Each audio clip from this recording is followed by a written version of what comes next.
Kazan, Russia. Bad luck proved to be Iran's downfall on the pitch on Wednesday, as a fortuitous Diego Costa goal gave Spain a 1-0 win, but it was an historic day for the nation nonetheless, as its fans emerged as the real victors. In the 36 hours before kickoff in Kazan, Tatarstan's capital city had been taken over by 15,000 Iranian supporters. It was impossible to escape the incessant blasts of their air horns throughout the city, those very same horns which later made it feel as though the vuvuzelas of the 2010 World Cup had made an unlikely comeback during the match. Whether you were attempting to sleep in your hotel room or hoping for a peaceful wander around Kazan's spectacular Kremlin, there was no escaping the noise of the Iran supporters. Seems to be a far greater. A bunch of them were visiting the city's remarkable Kremlin a little earlier, making a fair amount of noise.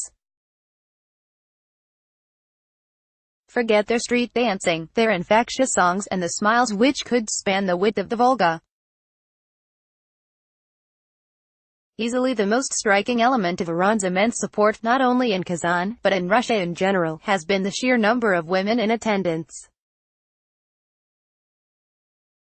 A bizarre thing to dwell on for the vast majority of us, but in Iran it has been a key subject of debate, for women have been unable to attend matches in the country's stadiums for nearly 4 decades.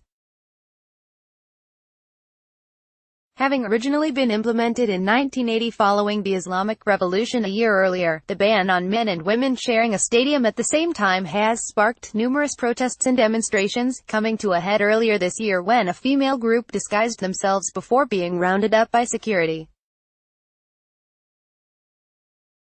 The number of Iranian women in Kazan was first noticeable at the FIFA Fan Fest on Tuesday during Russia's 3-1 win over Egypt, flags draped across their backs just as proudly as their bros. One female supporter told Omnisport, "I've never been to a stadium before and I really want everyone to feel the excitement because it's a totally different feeling. I feel really bad for them, those at home who cannot attend the stadium, and it's for no reason. They can watch soccer on TV, which shows there's nothing wrong with it." Another Iranian said, "It's very sad women can't watch soccer in Iran. There are so many here to cheer on the Iran team.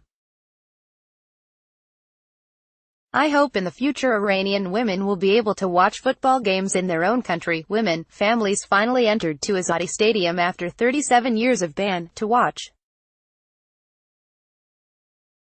Picked out twitter.com/osquih, Open Stadiums, @Open Stadiums, June 20, 2018. Little did they know that, about 24 hours later, their sisters back at home would watch football alongside men inside a stadium. An event was planned at short notice for supporters to go to the Azadi in Tehran and watch the match with Spain on big screens and, although it was briefly called off due to infrastructure difficulties, security eventually let them in. After just under 38 years, women were finally allowed into the Azadi and they supported their team, each cheer, sigh and gasp relieving some of the weight of almost 4 decades of oppression. Understandably, the attentions of the world have been on Russia and how they cope with and host the World Cup. But after taking this first step, it is arguably the Iran fans who will make the most lasting impression at Russia 2018.